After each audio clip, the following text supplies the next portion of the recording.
Hello everyone, am I audible? Give me a Yes, confirmation, sir. please. Okay, Yes, thank you sir. so Good much. afternoon. Yes, sir. Good afternoon. Good afternoon, good afternoon. My name is उत्कर्ष प्रताप सिंह. अगर आप में से किसी को नहीं पता हो तो मैंने ऑलरेडी 2 क्लास ली है MSCET की और बाकी इंट्रो मैं आपको क्लास के साथ साथ दे देता हूँ.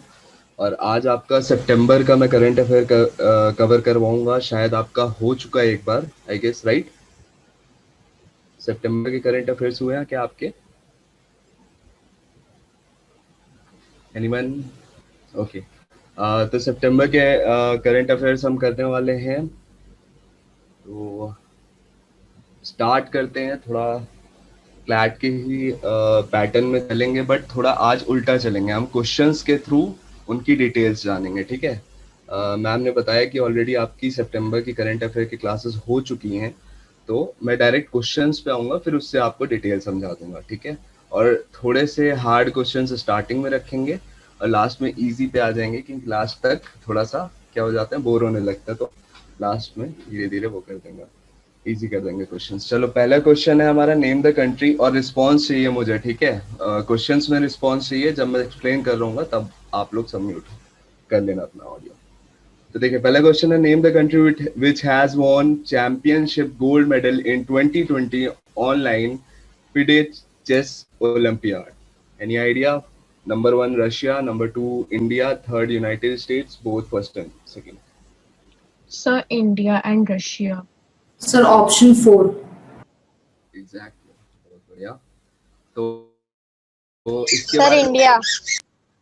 हाँ, रशिया एंड इंडिया, ठीक है, ठीक है.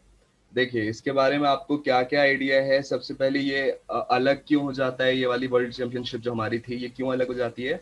क्योंकि ये ऑनलाइन हुई थी, ठीक है? और कंट्रोवर्शियल भी थी. क्यों थी? क्योंकि बहुत सारे ग्लिचेस भी आए थे इसमें.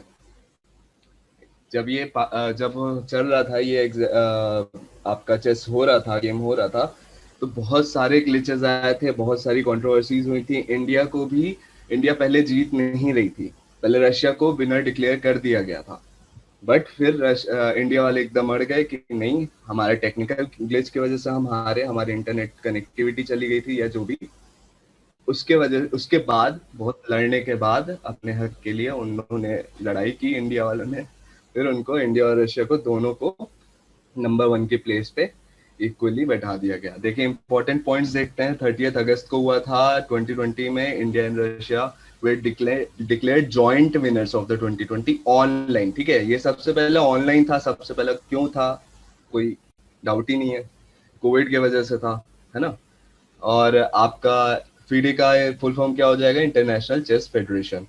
और देखिए, it was the first time ever, जैसा मैंने बता दिया, कि ऑनलाइन फॉर्मेट में सबसे पहली बार हुआ था. पार्टिसिपेंट्स इंडियंस कौन कौन से थे ये देख लीजिए. निहिल सारिन और दिव्या देशमुख. आपको कैसे पूछ सकता है? इसमें एक आर्टिकल दे देगा और ये पार्टिसिपेंट्स के नाम में भी ना दे और आपसे पूछ ले कि यहाँ से इंडिया से कौन कौन से पार्टिसिपेंट्स इंडिया को रिप्रेजेंट किए थे, है ना? ये पूछ सकता है. और डिसकनेक्शन हुआ था सर्वर में, इंडिया वाले हार गए थे, उसके वजह से फिर इंडिया वालों ने क्लेम किया कि हमारे साथ ऐसा ऐसा हुआ, तो फिर इंडिया को विनर रशिया के साथ कर दिया गया. अब देखिए, इंडिया का ये मेडन अपीयरेंस था, ठीक है? किसमें? Final of the tournament. इसमें टूर्नामेंट की बात नहीं कर रहा हूँ, फाइनल में इंडिया पहली बार पहुंची थी इस टूर्नामेंट में और पहली बार में ही विनर हो गई. और रशिया भी काफी टाइम से, काफी सालों से मेहनत कर रही थी और 2002 के बाद शायद अभी जीती है, ठीक है? इसमें सारे पॉइंट्स कवर हो गए हमारे. नेक्स्ट क्वेश्चन देखते हैं. Which among the following countries agreed to launch a trilateral supply chain resilience initiative in the Indo Pacific region? ठीक है, इसमें कोई आंसर? Option A. Option 1. बहुत बढ़िया, बहुत बढ़िया. अब इसमें पहले आप मुझे ये बताएं कि रेजिलियंस मतलब समझते हो आप, या फिर इसके बारे में, इस टॉपिक के बारे में आपको क्या पता है? कुछ आइडिया है? फिर मैं बहुत अच्छे तरीके से आपको एक्सप्लेन करूंगा, कभी नहीं भूलेगा. और क्यों हो रहा है, क्या हो रहा है, सब आइडिया है आपको? क्या ये ऐसा इनिशिएटिव क्यों लिया गया? Anyone? So this initiative was taken by the quadrilateral group that contains India, Australia, Japan, and US. Basically, it is for doing the less supply or less imports from China rather than making the import from Japan, and that Japan would help India and Australia, because India basically is the most biggest importer of goods from China. Exactly, बहुत बढ़िया, very good, awesome. अब देखते हैं इसको एक map के through समझ लेते हैं। जो आपने बोला बिल्कुल सही है, एक और यूएस नहीं होगा, ऑस्ट्रेलिया होगा, ठीक है। कैसे होता है ये देखते हैं, समझते हैं। देखिए, ये हमारा क्या है, इंडियन ओशन है, हमारा पैसिफिक रीजन है, यहाँ से इंडिया पैसिफिक रीजन यहाँ से। अब यहाँ पे देखिए रेड कलर से मैंने किसको डिनोट किया है, यहाँ से रेड चाइना किया है। क्यों किया है कि क्योंकि हम इनसे तंग आ चुके हैं, ठीक है। और जो फ्रेंड्स हैं वो क्या है, ब्लू से हमने रिप्रेजेंट कर दिया है।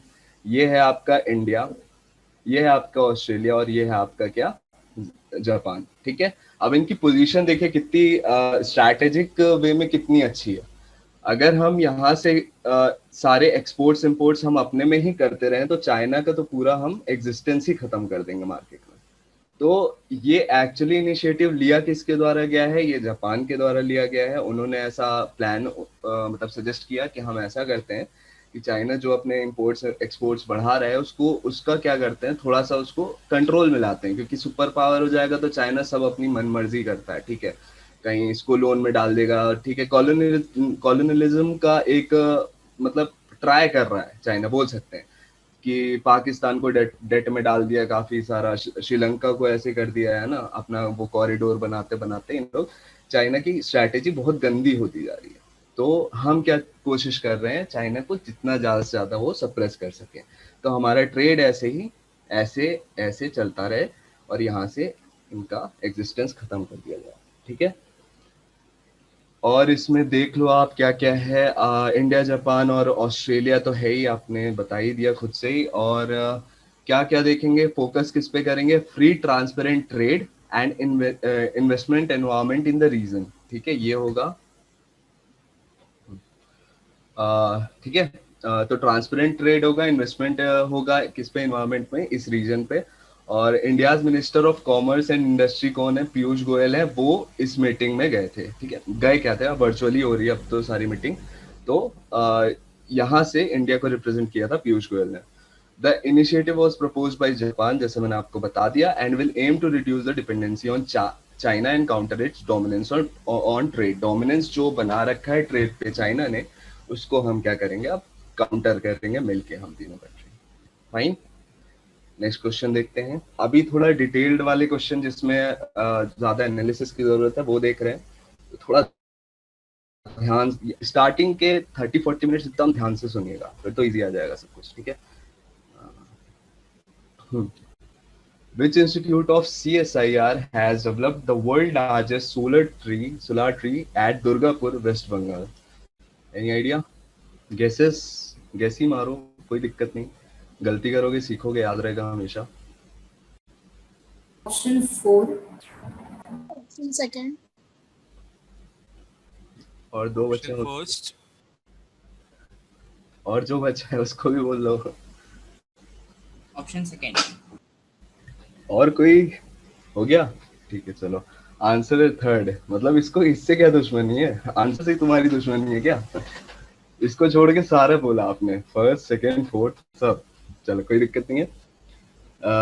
देखिए, वर्ल्ड लार्जेस्ट सोलर ट्री कहाँ पे डाला जा रहा है, आपका दुर्गापुर में, वेस्ट बंगाल में। और इसकी पिक मैंने पीछे कर दी थी, तो ये अरेंज करके मैं आपको दे दूंगा जब पीडीएफ दूंगा आपको। तो ये ऐसा कुछ, ठीक है, एक कॉलोनी है इनकी, तो ऐसा कुछ आपको दिखता है, ठीक है, सोलर ट्री। तो वर्ल्ड्स लार्जेस्ट है, इम्पोर्टेंट है, और सोलार है मतलब ग्रीन एनर्जी से रिलेटेड है। तो ग्रीन एनर्जी से तो जो भी आपको दिखे उसको सबसे पहले नोट डाउन कर लिया करो और हमेशा याद कर लिया करो। मैं और भी पीछे वाली प्रीवियस क्लासेस में मैंने यही टिप्स दी हैं कि जैसे ही ग्रीन एनर्जी से रिलेटेड आपको कुछ भी स्कीम दिखती है या फिर कोई भी वर्ल्ड बैंक कुछ एलोकेट कर रहा है अमाउंट, कुछ भी कर रहा है, तो वो याद रखना हमें, ठीक है। ग्रीन एनर्जी पे बहुत ज्यादा हम लोग फोकस कर रहे हैं, पूरा वर्ल्ड फोकस कर रहा है, ठीक है। तो इसका आंसर है central mechanical engineering research institute, ठीक है। और इम्पोर्टेंट पॉइंट्स देख लो, इंस्टॉल्ड एट कहाँ इंस्टॉल किया गया है, council of scientific and industrial research, तो CSIR ही है, और इसी के अंदर आता है क्या, CMERI, जिस जो क्वेश्चन में मैंने पूछा, इनकी रेसिडेंशियल कॉलोनी है, उसी के अंदर इसको क्या किया गया है, फिट किया गया है। अब इसमें है, इसकी कैपेसिटी देख लो, कैपेसिटी 11.5 किलोवाट पावर की है, और it has annual capacity to generate 12,000 to 14,000 units of clean and green power। ठीक है, क्लीन और ग्रीन पावर के लिए इसकी इतनी कैपेसिटी रहेगी आपकी 12,000 से 14,000 यूनिट। ठीक है, ये यूनिट्स याद ना भी रखो तो कैपेसिटी एक बार याद रख लेना। ठीक है, और अभी ये जो वैसे जो आपको मैंने ट्री ये पैनल दिखाया ये, ठीक है, तो ये अभी रूफ टॉप्स के लिए अभी हमारे पास ऐसी टेक्नोलॉजी अवेलेबल नहीं है, तो इसलिए हमने ऐसा ऐसा लगाया है। तो नहीं तो अगर जब इन केस इन फ्यूचर जब ऐसा हमारे रूफ टॉप पे भी लगने लगेगा तो बहुत ही ज़्यादा हमें फ़ायदा होने लगेगा। अभी तो खैर कॉस्टिंग बहुत ज़्यादा है, तो ऐसा वो देखिए, solar tree will cost rupees कितना, 7.5 लाख। एक सोलर ट्री कितने का लगेगा आपका, 7.5 लाख रुपीज़ का। और 10 to 12 tons of carbon dioxide emission को ये क्या करेगा, रिड्यूस करेगा, डिटेक्ट करेगा। बहुत बड़ी बात है, मतलब 10-12 टन्स बहुत ज़्यादा होते हैं, और बहुत अच्छा होगा फिर अपने एनवायरनमेंट के लिए, है ना। और ये किया क्यों गया है ये भी देख लीजिए। हाँ, ये भी देख लीजिए। अब देखिए, ये एक इसमें आपको आई प्रपोज टू, ये सीतारमन का, निर्मला सीतारमन का स्टेटमेंट आया था, I propose to extend the scheme allow 20 lakh farmers to set up standalone solar pumps। ये एक्चुअली किसके लिए क्या किया है, फार्मर्स के लिए किया है, ये याद रखना आप लोग, फार्मर्स के लिए किया गया है। और 15 लाख फार्मर्स इसके द्वारा सोलराइज, जो अब ग्रिड से लेते थे इलेक्ट्रिसिटी पैसे देके, उनको क्या किया जाएगा, ये जो सोलर ट्री रहेगी हमारी, उसको ग्रिड से ही कनेक्ट कर दिया जाएगा, और डायरेक्ट इनको, इनके जो भी पंप्स वगैरह हैं, उनको सोलर एनर्जी के थ्रू इलेक्ट्रिसिटी प्रोवाइड कराई जाएगी, और इससे काफ़ी कॉस्टिंग भी कम होगी। और इनको ये भी अलाउ किया जा रहा है कि ये अपने फैलो और बैरन लैंड, मतलब जो जहाँ पे अब क्रॉप्स नहीं हो पा रहे हैं, वहां पे भी अपना सेटअप जमा सकते हैं। ठीक है, इतना इंपॉर्टेंट पॉइंट था। अब ये देखिए, who has authored the book title the presidential years, इसका आंसर कोई बताएगा? प्रणब मुखर्जी।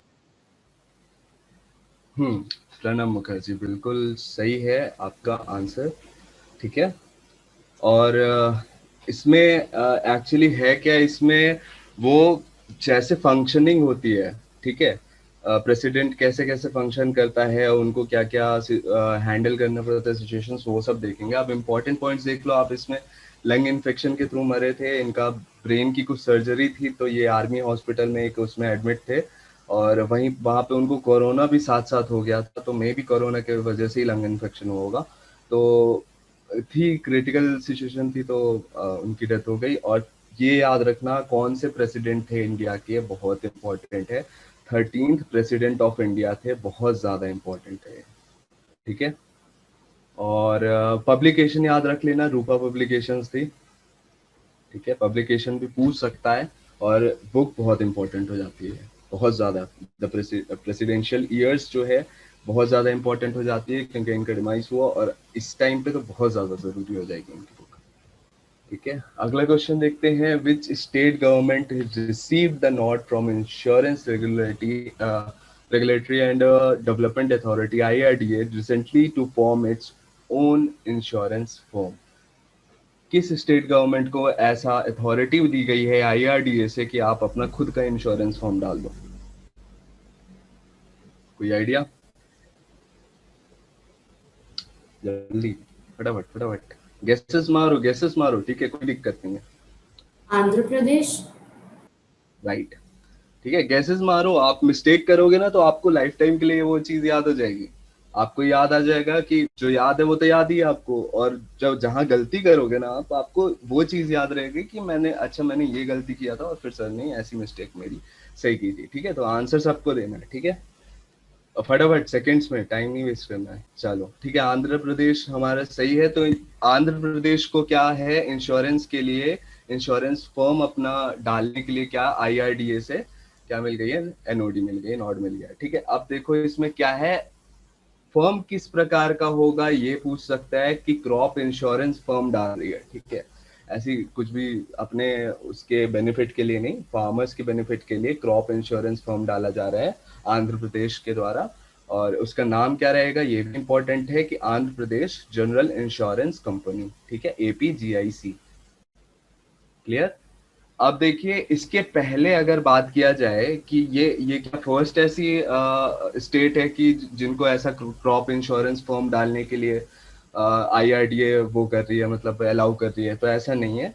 ऐसे बिहार और वेस्ट बंगाल 2 और स्टेट में ऑलरेडी पहले हो चुका है, ठीक है। ये दोनों भी अपना खुद का क्रॉप इंश्योरेंस फर्म डाल चुके हैं। क्लियर है। अब ये यहाँ पे ये हेडक्वार्टर और ये किसका लिखा हुआ है मैंने, ये IRDA का मैंने एस्टैब्लिशमेंट हुआ है 1999 और हेडक्वार्टर इसका कहाँ है, HQ मतलब आपका होगा हेडक्वार्टर, और ये कहाँ पे आपका हैदराबाद में। इंपॉर्टेंट है, याद रखना। अब आर्टिकल से कुछ भी फैक्ट्स, स्टैटिक फैक्ट्स भी आपको दे सकता है, तो ये स्टैटिक फैक्ट्स भी आपको याद रखने हैं। क्लियर है, इसमें कोई डाउट? इसमें तो कुछ डाउट नहीं होना चाहिए।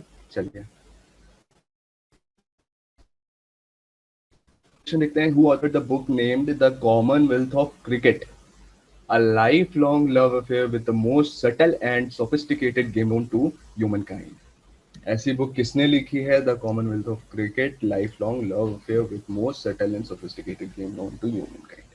बहुत ज़्यादा रिस्पेक्ट दी जाती है क्रिकेट को, ठीक है। इमोशंस हैं क्रिकेट कई लोगों के लिए, तो उसी इमोशंस को ध्यान पे रखते हुए किसने ये बुक लिखी है, कोई आइडिया, गेस या सही आंसर जिसको भी जो भी बताओ जल्दी फटाफट। ऑप्शन 4। बहुत सही, Option 3, बहुत I बढ़िया। think so. 4 सही है, ठीक है। मेरे को करेक्ट आंसर मिल गया तो मैंने आंसर रिवील कर दिया, ठीक है। तो रामचंद्र गुहा याद रख लेना आप, रामचंद्र गुहा, ठीक है। इन्होंने क्रिकेट के लिए इनके मन में खूब ज्यादा वो थे, इमोशंस थे क्रिकेट के लिए, तो इन्होंने पूरा पूरा अपनी बुक में सर्व कर दिया जो भी था। और इन्होंने इसमें गली क्रिकेट को डिफाइन किया, इसमें इन्होंने अंडर 16, अंडर 19 रणजी ट्रॉफी जो भी होते, जैसे भी इंटरनेशनल लेवल का क्रिकेट, उसमें बहुत एमिनेंट पर्सनालिटीज होती हैं जो क्रिकेट की, वो सब उनके बारे में जितना डिटेल डिस्क्रिप्शन हो सकता था सब इस बुक में कंपाइल करके और बहुत प्यार से इस किताब को बनाया, इस बुक को बनाया, लिखा है, ठीक है। इसके बारे में शायद, हाँ, इसके बारे में कुछ ऐसा खास इंपॉर्टेंट है नहीं, तो एक स्टैटिक वे में आपको याद होना चाहिए कि ये बुक इन्होंने लिखी है, ठीक है, रामचंद्र गुहा। इंपॉर्टेंट पॉइंट्स इसमें कुछ भी नहीं मिलेंगे। अब ये इंपॉर्टेंट है, पंग Lhabsol is the festival celebrated in which state. ये जो फेस्टिवल है वो किस स्टेट में सेलिब्रेट किया जाता है, एनीवन? अच्छा, मैं एक हिंट देता हूँ कि हमारा कंचनजंगा, हाँ, और कोई कंचनजंगा माउंटेन का, ओके, और कोई हो गया? Assam. मेघालय। Assam. अच्छा, कंचनजंगा पे ये बताओ पहले जल्दी फटाफट। Assam. Sikkim. Sikkim. Sikkim. So Assam. I think so Assam. Answer है आपका सिक्किम, ठीक है। कंचनजंगा हमारे यहाँ सिक्किम में है। और इसके मेन पॉइंट्स देख लेते हैं। देखिए ये फेमस किस लिए, इंपॉर्टेंट पॉइंट्स इसके कल्चरल हेरिटेज और हिस्टोरिकल इंपॉर्टेंस के लिए ये फेस्टिवल हम कहाँ सेलिब्रेट करते हैं, सिक्किम में सेलिब्रेट करते हैं। एनुअली होता है, 1 साल में 1 बार होता है, और है ना, एनुअली यहाँ लिख ही दिया मैंने आपके लिए। और देखिए कंचनजंगा का इसलिए नाम बोल रहा था मैं, it commemorates the blessing of mountain Kanchenjunga as the guardian deity of Sikkim, ठीक है। गार्जियन डीटी मतलब वो अपने आप एक नेचर को भगवान मान के चलते हैं, तो कंचनजंगा को वो आप मतलब बोलते हैं कि सिक्किम में जो भी कुछ है, जो भी कुछ अच्छा है, तो वो इसके लिए किसकी पूजा टाइप से करते हैं, वो कंचनजंगा की करते हैं, ठीक है। तो याद रखना, मे भी पूछ सकता है कि कंचनजंगा से रिलेटेड कुछ ऐसा पूछ सकता है सिक्किम, और ये फेस्टिवल इंपॉर्टेंट है ही, पैंगला, ठीक है। जो एनुअली होते हैं ना वो फेस्टिवल पे ज्यादा ध्यान दिया करो। जैसे स्टेट के फेस्टिवल्स होते हैं तो कुछ होते हैं वो बाई एनुअली भी होते हैं, या फिर ऐसा भी होता है कि 4 4 बार भी मनाया जाता है, कुछ ऐसे फेस्टिवल्स भी हैं। ठीक है, तो जो एनुअली मनाए जाते हैं उनकी इम्पोर्टेंस ज्यादा होती है, और ऐसे टाइप की तो बहुत ज्यादा होती है जिसमें जिसमें कुछ ऐसा, जैसे कंचनजंगा में इसमें उनकी कंचनजंगा की पूजा की जाती है, तो ऐसे में ज्यादा इम्पोर्टेंट हो जाता है। ठीक है, अगला क्वेश्चन देखते हैं। Who has been appointed as the new chairman of Press Trust of India? बहुत इंपॉर्टेंट, बहुत ज्यादा इम्पोर्टेंट। कोई जल्दी गेस करो फटाफट, क्या हो जाता है गेस कर यार, डरो मत यार एकदम। Third full, option. कौन सा fourth option? Third option. Third. Third. बिल्कुल बिल्कुल गेस करते जाओ, सही होगा हमेशा याद थर्ड रखना। ऑप्शन। थर्ड ऑप्शन आपका एकदम सही है। अभी सरकार क्या हुए हैं, न्यू चेयरमैन हुए हैं प्रेस ट्रस्ट ऑफ इंडिया। देखो, पार्टिसिपेट करते रहो, एकदम फटाफट रिस्पॉन्स आने चाहिए। तो आप भी जगे रहोगे, सोगे नहीं। ठीक है, टाइम थोड़ा खतरनाक सा होता है, 12:30 से 2 के बीच में। तो जागते रहना, ठीक है। और अभी सरकार बिल्कुल सही है आपका आंसर। और देखिए ये क्या है, ये क्या है, मतलब एडिटर एमेरिट, अच्छा इमेरिटस मतलब किसी को आइडिया है क्या होता है? किसी को नो ही बोल दो। No. No, sir. No, sir. तो इमेरिटस एक्चुअली क्या होता है, किसी पोजीशन पे आप रहते हो फिर रिटायर हो जाते हो, इमेरिटस बोलते हैं, उसके लिए यूज होता है। तो एडिटर थे और इसी के वाइस चेयरमैन भी थे। ठीक है, आनंद बाजार ग्रुप ऑफ पब्लिकेशन में। ठीक है, तो इनको बना दिया है किसने, आपका प्रेस ट्रस्ट ऑफ इंडिया का चेयरमैन। अब देखिए क्या है it, Press Trust of India का ये हम देख लेते हैं क्या है। It exchanges information with several other news agencies. अच्छा, आपको ये पता है कि नहीं, प्रेस ट्रस्ट ऑफ इंडिया मतलब इंडिया की टॉप एजेंसी है, न्यूज एजेंसी है। ये पता था कि नहीं? Yes no? नहीं पता था तो बहुत अच्छी Yes. बात है। अच्छा पता था, हाँ नहीं पता था तो बहुत अच्छी बात है आज के सेशन में। ठीक है, काफी लोग को नहीं होती, तो आप कोई पूछे तो सबसे बड़ी न्यूज एजेंसी हमारी प्रेस ट्रस्ट ऑफ इंडिया है। करीब 100 न्यूज एजेंसीज को यहीं से सारी न्यूज जाती है। और ये लोकल की बात नहीं कर रहा हूँ मैं, ये 100 न्यूज एजेंसीज, ये नहीं है कि दैनिक जागरण दैनिक भास्कर, नहीं, ये इंटरनेशनल उसमें भेजता है। जैसे New York times, Bloomberg LP, agency France, France press, जो बाहर की न्यूज एजेंसीज है ना, उनको न्यूज प्रोवाइड करता है हमारा क्या, प्रेस ट्रस्ट। बहुत इंपॉर्टेंट हो जाता है। और देखो 1947 में इसका स्टैब्लिशमेंट हो गया था। हेडक्वार्टर कहाँ पे है? न्यू दिल्ली में है। ठीक है, पार्लियामेंट के पास में ही है। तो आई गेस सब क्लियर होगा। और इम्पोर्टेंट है क्योंकि बहुत बड़ा एक पीटीआई जो है बहुत बड़ी ऑर्गेनाइजेशन है, तो बहुत जरूरी है इसको याद रखना, इसके चेयरमैन याद रखना। क्लियर? और स्टैटिक भी याद रख लेना। 1947 इजी है, जैसे इंडिपेंडेंस मिली वैसे न्यूज हम बाहर भेजना चालू कर दिया। और हेडक्वार्टर क्या है? दिल्ली। चलिए, name the person who has been, most important question, most most most very very important question. ठीक है, ये किसी एग्जाम में तो दिखेगा ही दिखेगा, मैं बताऊंगा। अभी और भी कई सारे गवर्नमेंट एग्जाम्स चल रहे हैं साइमल्टेनियसली। अरे यार, आंसर ही दिखा दिया मैंने, चलो कोई नहीं।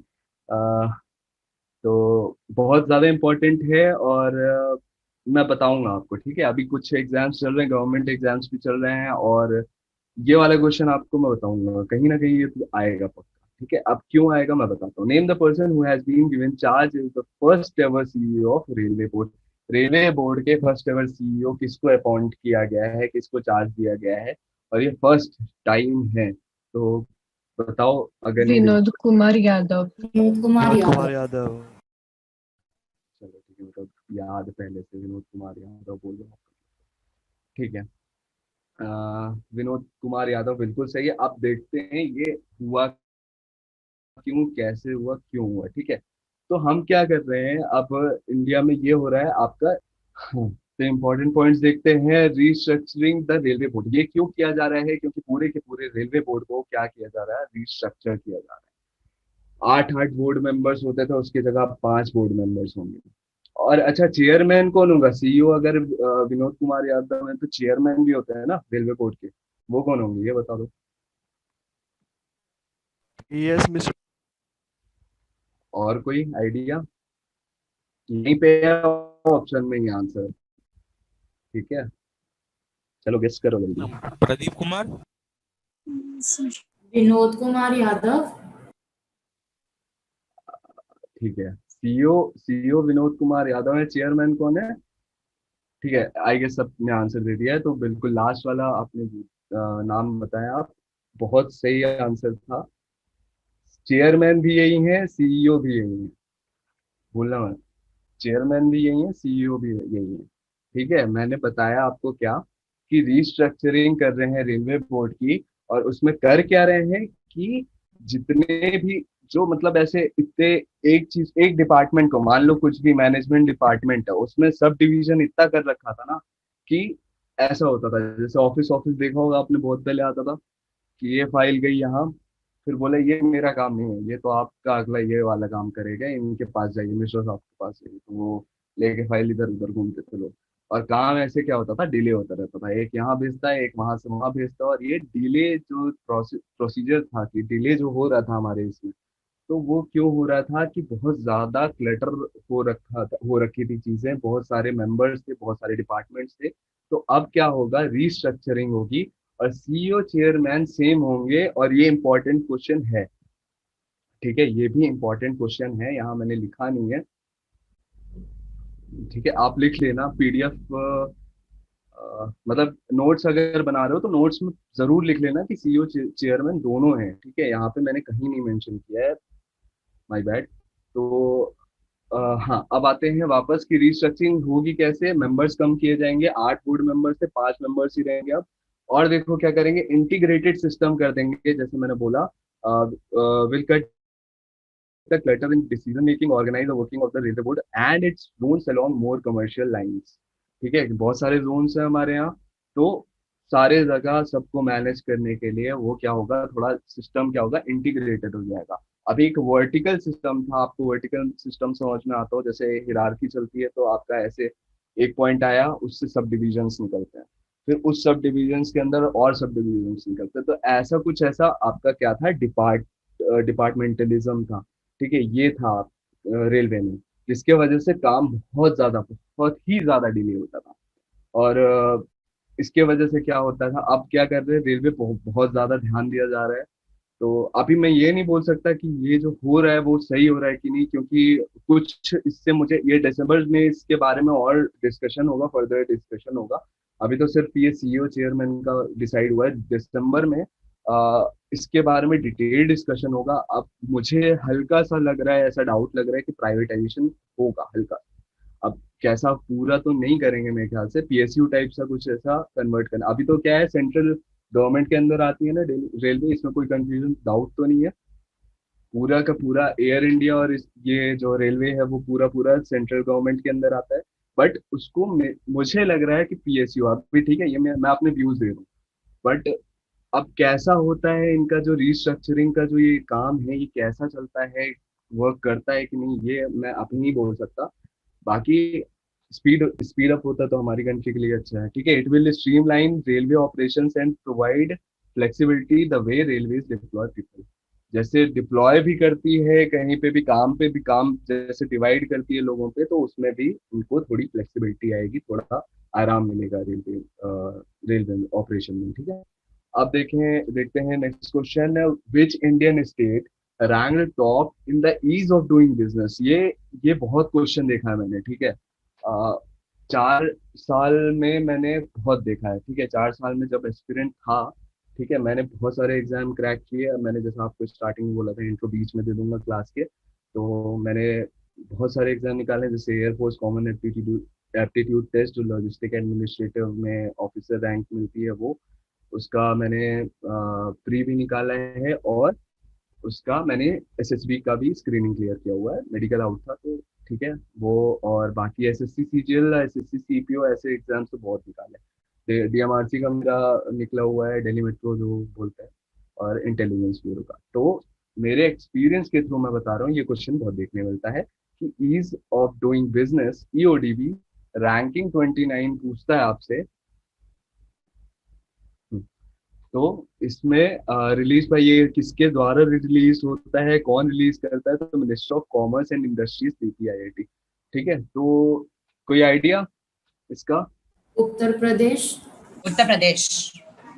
Ease of doing business, option 3 Uttar Pradesh. पक्का? और गेस जो भी हैं, और दो ही आवाज आई हैं, जल्दी। No, so it's Andhra Pradesh. Uttar Pradesh is at the second position. Google तो नहीं कर रहे हो आप लोग? सेकंड पोजीशन में बता दिया सब। चलो और बताओ। देखो, शर्माना नहीं है ना, बिल्कुल आंसर गलत होगा, कोई जज करने नहीं बैठा है, सब यहाँ सीख रहे हैं, ठीक है? मैं भी सीख रहा हूँ, आप भी सीख रहे हो, सब सीख रहे हैं। तो डरना नहीं है बिल्कुल भी, एकदम धड़ल्ले से जो भी आए माइंड में बोल दो, गलत ही बोल दो, इसमें ऑप्शन नहीं है, वो भी उत्तर बोल दो। प्रदेश ही है। आंध्र प्रदेश। ठीक है, चलो आंध्र प्रदेश, आंध्र प्रदेश आंसर है आपका, ठीक है? आंसर में नहीं हो, ऑप्शन में नहीं हो, वो भी बोल सकते हो, कोई दिक्कत नहीं, सब बोल, बस बोलो, रिस्पॉन्स चाहिए मुझे अच्छा, ठीक है? अब देखिए, डीपीआईआईटी का फुल फॉर्म देख लो, department of industrial promotion and internal trade, और ये किसके अंडर आती है? Ministry of commerce and industry, ठीक है? और आगे देखो, इसमें एमंग यूनियन टेरिटरीज, हाँ यूनियन टेरिटरीज में देख लो कौन सा है, दिल्ली को फर्स्ट पोजीशन मिली है यूनियन टेरिटरी, बस की बात की जाए, यूनियन टेरिटरी में दिल्ली को फर्स्ट पोजीशन मिली है, और स्टेट में किसको मिली है? आंध्र को मिली है। क्लियर? इसमें और कुछ ऐसा दिख नहीं रहा मुझे कि पूछ सकता आपसे। Again, a very important question for you. Indra Navy 20 is the military exercise between India and which country? 11th edition held at Bay of Bengal. बताओ। जापान। जापान। और बताओ, और बताओ, ऑस्ट्रेलिया। और बताओ, जापान। कुछ हिंट लग रहा है क्या? मैंने यहाँ लिखा है रशिया। रशिया। Exactly. ठीक है, याद रखना, बाई एनुअल एक्सरसाइज है, ठीक है? एक साल में 2 बार होती है, और इसको याद कैसे रखोगे? ये निमोनिक्स मैंने आपके लिए बना दिए हैं। निमोनिक्स मतलब पता होगा, हेल्पिंग एड होता है कि मेमोरी अच्छी रखने के लिए करते हैं हम, रिलेट कर लेते हैं कोई भी चीज जो याद नहीं होती, जो डिफिकल्ट होती है। तो इंदिरा को याद रख लो, IND से इंडिया, RA से रशिया, ठीक है? कभी मत भूलना, बहुत इंपॉर्टेंट है, और बाई एनुअल एक्सरसाइज है, ये भी इंपॉर्टेंट है, ठीक है? और 11th एडिशन था, कहाँ हुआ था? बंगाल, बे ऑफ बंगाल में हुआ था, ठीक है? नेवी एक्सरसाइज थी, और इसमें कोविड की वजह से एक अभी नया कुछ सिस्टम चल रहा है जिसमें कॉन्टैक्टलेस वो होता है, अभी वो अपने एक्सरसाइज करते रहते हैं, हम अपनी, अब पहले जो मीटिंग होती थी वो थोड़ा सा अभी उससे बच रहे हैं। तो अगला क्वेश्चन है, name the social justice and empowerment minister who launched the mental health rehabilitation helpline named Kiran. बताओ। थर्ड। और ऑप्शन 3। और फटाफट। सेकंड। सबसे पहले तो ये भी याद रखना है, social justice and empowerment minister हैं। जब भी कुछ ऐसा स्कीम लॉन्च होती है या फिर कुछ ऐसा नया टेक्नोलॉजी लॉन्च होती है, am I audible? यस। यहाँ पे इंटरनेट कनेक्टिविटी अनस्टेबल दिखा रही है, तो ओके ठीक है। तो आंसर है आपका बिल्कुल सही था, जिन्होंने बोला थावरचंद गहलोत, बिल्कुल सही आंसर है आपका, ठीक है? याद रखना कौन है ये, social justice and empowerment minister है, ठीक है? और इसमें इंपॉर्टेंट पॉइंट्स देख लेते हैं, ये क्यों हो रहा है, क्यों ऐसे किरण हेल्पलाइन की हमें जरूरत पड़ी? To provide relief and support to persons with mental illness. ये तो ऑब्वियस सी बात है, मैंने स्टार्टिंग में ही आपको बता दिया इसमें। और ये मेंटल इलनेस का रीजन क्या हो रहा है? It was launched considering the increasing incidence of mental illness, particularly in the wake of COVID-19 pandemic. आप देख रहे होगे थोड़ा घर में ज्यादा लड़ाई झगड़े देख रहे हैं क्या आप लोग? अब किसी क्या नहीं हो रही तो बहुत अच्छी बात है, अगर सब बिजी हैं तब ठीक है, बट जनरली हो क्या रहा है आज की डेट में कि सब लॉकडाउन, बहुत ज्यादा लॉकडाउन के बाद से सब बहुत मूड थोड़ा लो सा हो गया है, और सब आपस में लड़ रहे हैं, कुछ हो रहा है। तो इसके वजह से इसको ध्यान में रखते हुए क्या किया है इन्होंने, मेंटल इलनेस के लिए ऐसा हेल्पलाइन डायरेक्ट लॉन्च कर दी है। मेंटल हेल्पलाइन नंबर देखो आपको काम पड़े तो कुछ गूगल कर लेना, हेल्पलाइन पूछेगा नहीं, हेल्पलाइन नंबर आपको। बाकी क्या याद रखना है इसमें, किरण याद रखना है आपको, ठीक है, हेल्पलाइन का नाम याद रखना है, और social justice and empowerment minister याद रखना है, वो है थावरचंद गहलोत। बस इसमें इतना ही इम्पोर्टेंट है। तो ये अगला क्वेश्चन है, चलिए अगला क्वेश्चन है, who when was the first edition of UN's international day of clean air for blue skies is observed on. ठीक है, फर्स्ट एडिशन है इसलिए इम्पोर्टेंट है। चलो अगर देख भी लियो तब भी बताओ आंसर, बोलो कोई, क्या हुआ? Hello, option 2। First option. नहीं ऑप्शन 2 सितंबर 7, ठीक है, आंसर गलती से प्रेस हो गया था मुझसे। तो ये फर्स्ट एडिशन है इसलिए इंपॉर्टेंट है। देखो आपका रिस्पॉन्स नहीं आएगा, मैं आगे नहीं बढ़ूंगा, मैं पहले ही बोल दूंगा, टाइम वेस्ट होगा फिर हमारा, ठीक है। मुझे पता होना चाहिए यार, एक तो मैं आप लोग के सामने हूँ नहीं हम लोग, ठीक है, वर्चुअली हम जब क्लासेस ले रहे हैं तो मुझे रिस्पॉन्स अच्छा चाहिए, और ठीक है, और डरने वाली बात नहीं है, कोई जज नहीं करेगा, वापस रिपीट कर रहा हूँ मैं, ठीक है, सब सीख रहे हैं हम। चलो, International day of clean air for blue Skies important क्यों है? फर्स्ट एडिशन है, यूएन द्वारा ये ऑब्जर्व किया गया है, कौन सी डेट में? सितंबर 7, 2020 में। क्लियर? इंपॉर्टेंट पॉइंट में ये जो है, इसे लाइफ में मत भूलना, लाइफ में नहीं मतलब अभी के लिए मत भूलना, ठीक है, अभी इस सितंबर के करंट अफेयर के लिए बहुत इंपॉर्टेंट है। क्या है? फर्स्ट एडिशन है और थीम बहुत इंपॉर्टेंट है, क्लीन एयर फॉर ऑल, ठीक है, शुद्ध हवा सबके लिए। तो इसमें क्या है, इसमें क्या बोला है सेकंड पॉइंट देखो, to emphasise the need for further efforts to improve air quality including reducing air pollution और प्रोटेक्ट ह्यूमन हेल्थ। ये सब 3-4 पॉइंट हम क्या करेंगे इसके अंदर डिस्कस करेंगे, और एयर क्वालिटी इंप्रूव करेंगे और एयर पोल्यूशन कम करेंगे, ह्यूमन हेल्थ पे ध्यान दिया जाएगा, प्रोटेक्ट किया जाएगा। थीम इंपॉर्टेंट है, याद रखना, क्लीन एयर फॉर ऑल।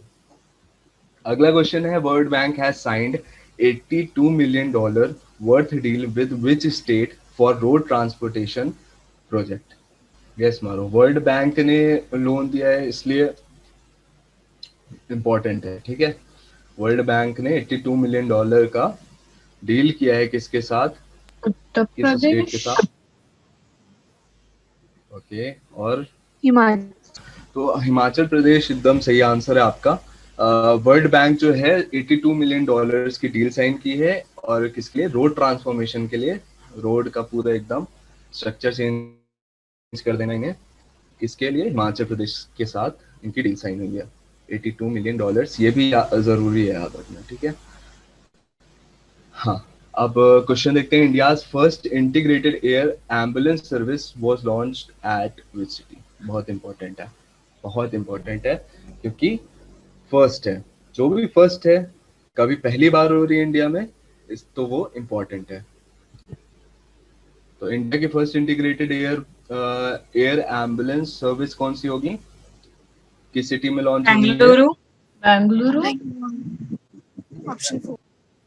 में गेस भी कर लेते तो भी सही कर लेते, ठीक है, बेंगलुरु बहुत सही हब है इन सब चीज के लिए। तो क्या बेंगलुरु में ही ये सब हो रहा है? अब देखिए, लॉन्च किसने किया?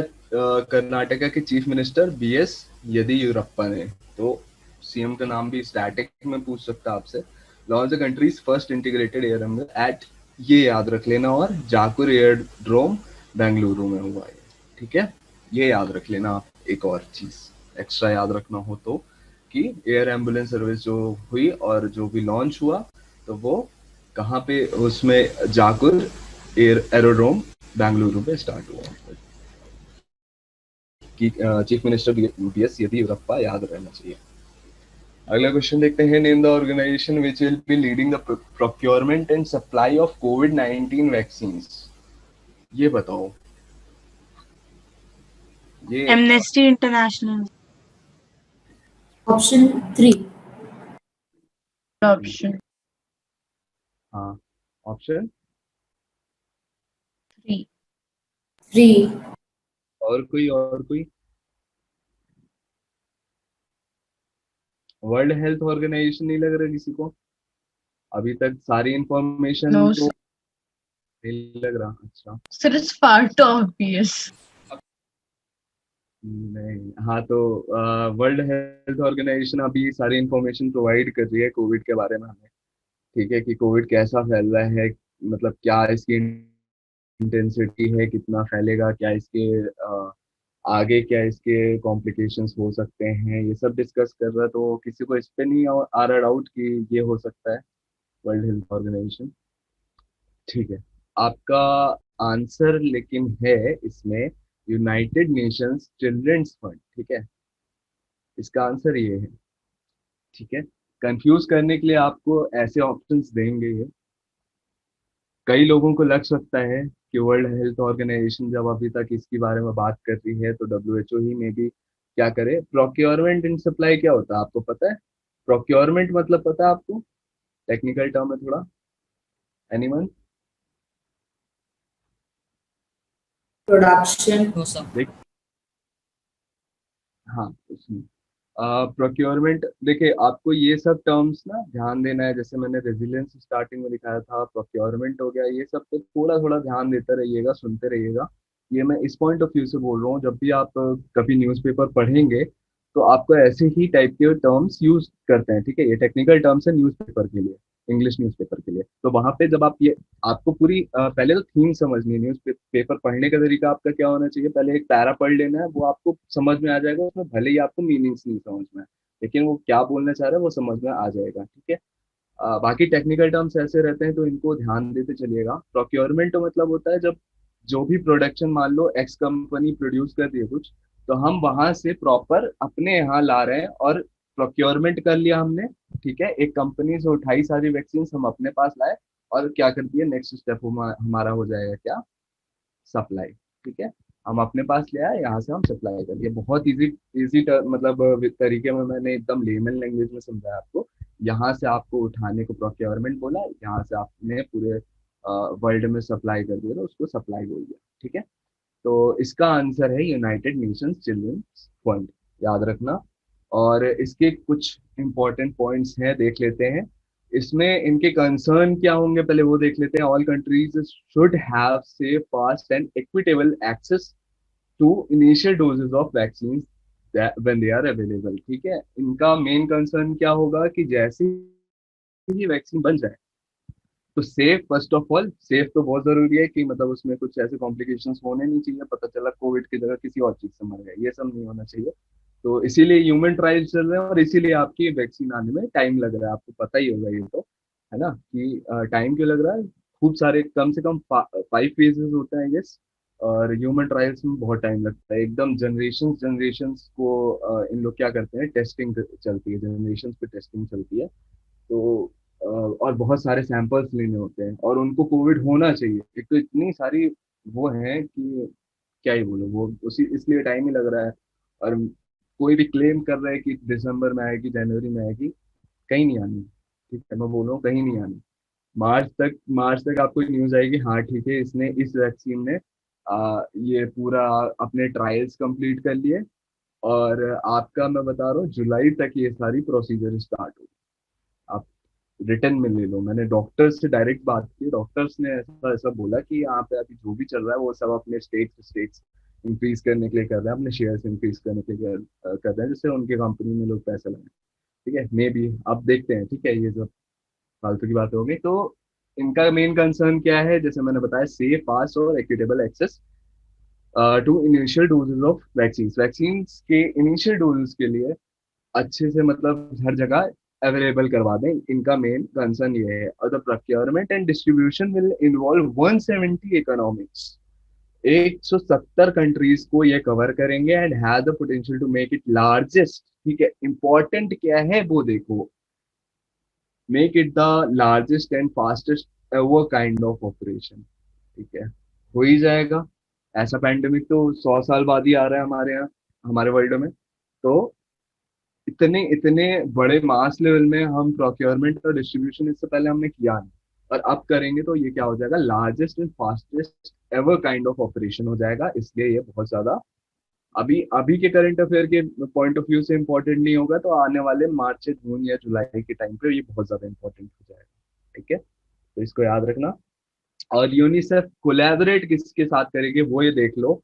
यूनिसेफ कोलैबोरेट करेगी पैन अमेरिकन हेल्थ ऑर्गेनाइजेशन पाहो, ठीक है, पोहा नहीं पाहो, ठीक है, पाहो से याद रखना, Pan American Health Organisation to lead efforts for procuring and supplying doses of कोविड-19 vaccine on behalf of COVAX global vaccine facility for. अब ये कोलैब किसके लिए करेंगे वो सुन लो, ऐसे नहीं कि सबके लिए। 92 low and lower middle income countries जो हैं उनमें, उनके लिए ये क्या करेगी, इनकी हेल्प लेगी। इतना बड़ा क्या होगा, ये ऑपरेशन होगा, तो ऐसे अकेले यूनिसेफ नहीं हैंडल कर पाएगा। तो जब ये 92 जो lower middle class income countries की बात आएगी, तो यूनिसेफ इसके साथ, किसके साथ, पाहो के साथ, यानी पैन अमेरिकन हेल्थ ऑर्गेनाइजेशन के साथ क्या करेगी, कोलैब करेगी, और इस फैसिलिटी से उठा के ये 92 कंट्रीज में, लोअर मिडिल इनकम कंट्रीज में सप्लाई करेगी। ठीक है, कंट्रीज के नाम नहीं याद रखने, 92 याद भी नहीं कर पाओगे, 170 इकोनॉमीज याद रखना, कवर कितने कंट्रीज करेंगी, 170 इकोनॉमीज को कवर करेगी। चलिए नेक्स्ट सर क्वेश्चन। हाँ सर इसका आंसर एक बार बता दीजिए प्लीज, पिछले वाले का दिखाना। अच्छा, इसका इसका यूनिसेफ है ना, United Nations children fund, UNICEF बोलते हो आप, शॉर्ट फॉर्म। ठीक है, क्लियर है, चालू प्रोसीड, यस और no. Sir Yes, sir. Okay, हाँ, name the person who has been conferred with Indira Gandhi peace prize for the year 29। बताएंगे, guess guess guess guess guess, नहीं आ रहा आंसर, कोई दिक्कत नहीं, गेस करो,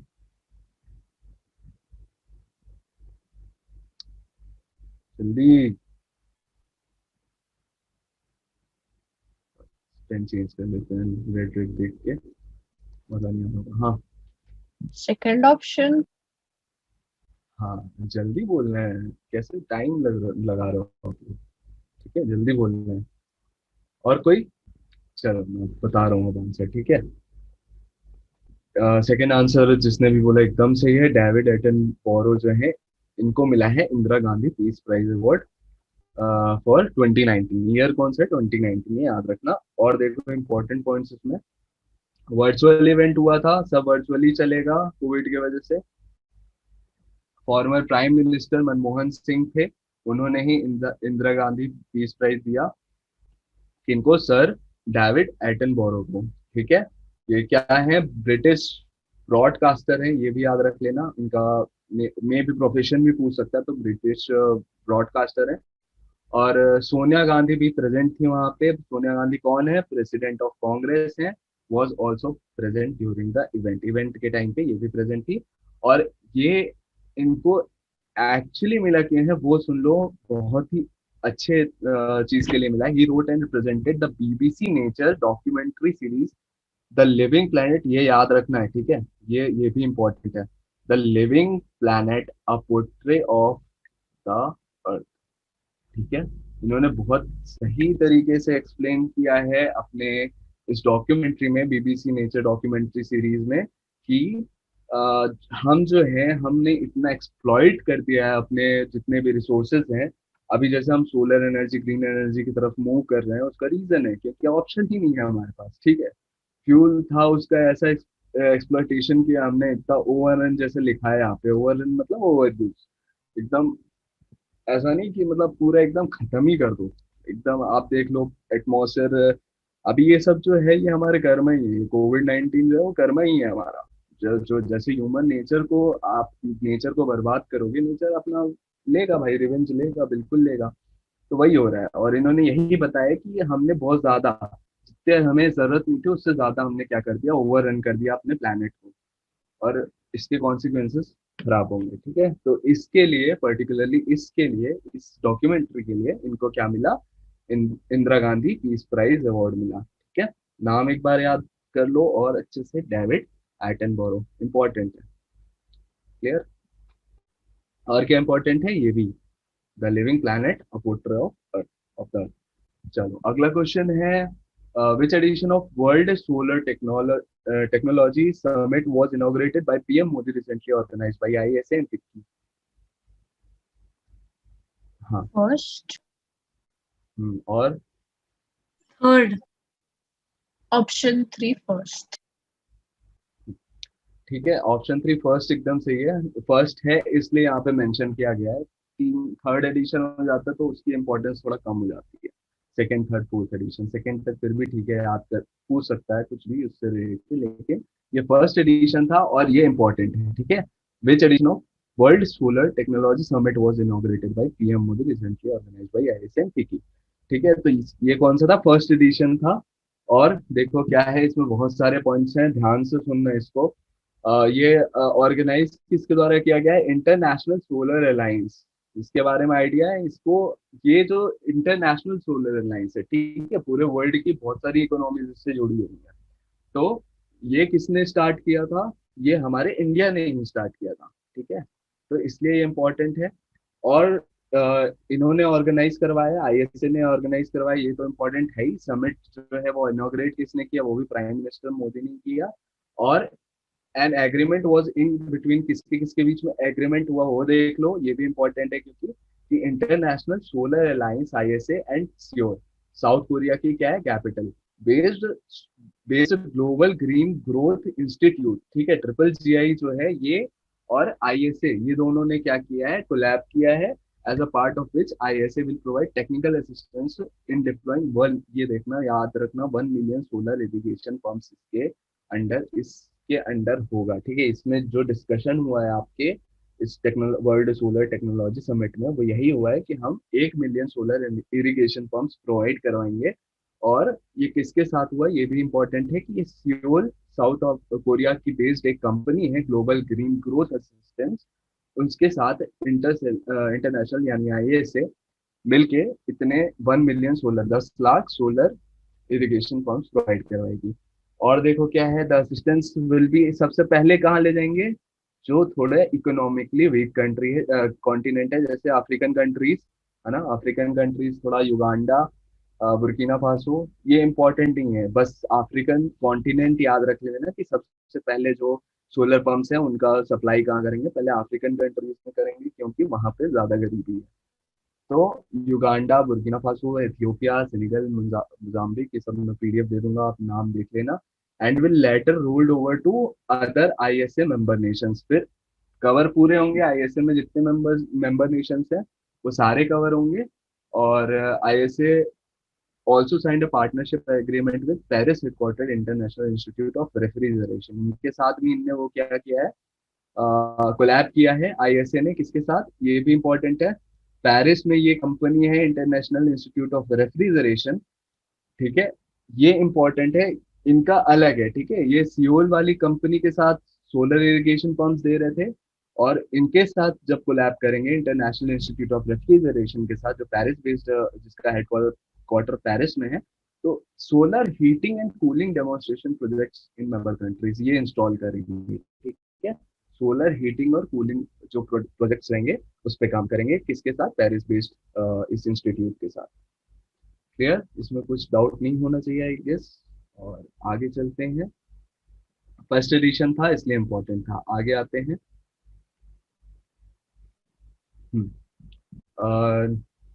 नॉर्थरोप ग्रूमन, ठीक है, Northrop Grumman has named its next Cygnus spacecraft NG-14 as, किस, क्या नाम रखा है और किसके नाम पर रखा है, ये पूछा गया है। ठीक है, बहुत इजी है गेस करना, जल्दी से गेस करें। ऑप्शन 4। बहुत बढ़िया, ठीक है, SS कल्पना चावला इसका नाम है। ठीक है, SS कल्पना चावला इस स्पेसक्राफ्ट का नाम है NG-14 का। ठीक है, और कल्पना चावला के नाम पे ही इसको इन्होंने, नॉर्थरोप ग्रूमन ने अपने अगले साइगनस स्पेसक्राफ्ट को नाम दिया है। ठीक है, कल्पना चावला मैम की पिक है और फर्स्ट इंडियन थी स्पेस में जाने के लिए, वुमेन। और देखिए इंपॉर्टेंट पॉइंट क्या है इसमें, हाँ, ये है क्या, नॉर्थरोप ग्रूमन कॉरपोरेशन, ये है एक American global aerospace and defence technology company है। ठीक है, और इन्होंने और भी अपने स्पेस क्राफ्ट को नाम दिए हैं इससे पहले, जैसे कल्पना चावला के ऊपर एक नाम दिया है स्पेस क्राफ्ट को, ऐसे ही एक और थे रिक हस्बैंड करके, इनको भी 2016 में इन्होंने अपने स्पेस क्राफ्ट का नाम दिया था। इंपॉर्टेंट उतना है नहीं, ठीक है। चलते हैं आगे, next question. Who has been appointed as the celebrity advocate of UNICEF, United Nations Children's Fund? देखो एक और क्वेश्चन आ गया। अब देखो इसी पे आर्टिकल देना बहुत मुझे लग रहा है कि दे सकते हैं, क्योंकि यूनिसेफ पे हमने ऑलरेडी 2 क्वेश्चन देख लिए और उसके अंदर हमने बहुत सारे सब पॉइंट्स देख लिए, तो बहुत चांसेस है कि इसमें बहुत सारे क्वेश्चंस बना दे एक आर्टिकल लेके। ठीक है, तो ये यूनिसेफ वाला आर्टिकल अच्छे से याद रखना है आपको कि who has been appointed as the celebrity advocate of United Nations Children's Fund UNICEF Children's Rights Campaign। Campaign का नाम याद रख लो, बहुत इंपॉर्टेंट है। क्या है? For every child. बहुत इंपॉर्टेंट है, बहुत ज्यादा इंपॉर्टेंट है। कैंपेन का नाम याद रखना। और इसके एडवोकेट, सेलिब्रिटी एडवोकेट कौन है? कोई आइडिया? मानुषी चिल्लर। और और जल्दी जल्दी जल्दी जल्दी, 10 मिनट्स में फिर एंड होगी। ओके, चल जल्दी जल्दी बताओ, जल्दी जल्दी तो फिर मैं रणवीर सिंह। हाँ हाँ ठीक है, ओके ठीक है आंसर।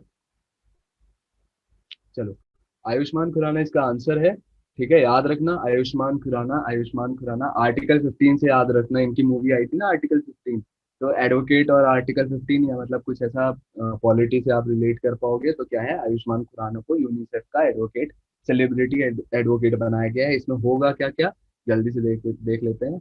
बहुत टैलेंटेड है आयुष्मान खुराना के लिए तो अलग से रिस्पेक्ट है। ठीक है, इंपॉर्टेंट पॉइंट्स देख लो। He will support UNICEF to end violence against. क्या होगा वायलेंस किसके अगेंस्ट? बच्चों के अगेंस्ट। जो भी कोविड-19 के सिचुएशन जो हमारा जो चल रहा है उसकी वजह से क्या हो रहा है, सब घर पे बैठे हैं और वायलेंस थोड़ा बढ़ रहा है। चिल्ड्रन के अगेंस्ट में भी बहुत वायलेंस बढ़ रहा है। तो देखो यहाँ पे लिखा भी है, due to extended lockdown, lockdown बढ़ रहा है। सोशो इकोनॉमी इम्पैक्ट जो है वो पैंडेमिक के ऐसे ऐसे पड़ रहे हैं, तो इसको इंडिया में, इंडिया का कौन देखेंगे? ये आयुष्मान खुराना देखेंगे। It is to be noted. अभी ये भी देख लो, ये अलग से पॉइंट है, इससे रिलेटेड नहीं है लेकिन इंपॉर्टेंट है। यूनाइटेड नेशन ने क्या किया है, first international day to protect education from attack was observed on 9 सितंबर 9 2020। बहुत इंपॉर्टेंट है और ये डे का नाम है first international day to protect. और फर्स्ट है तो अपने आप इंपॉर्टेंट है।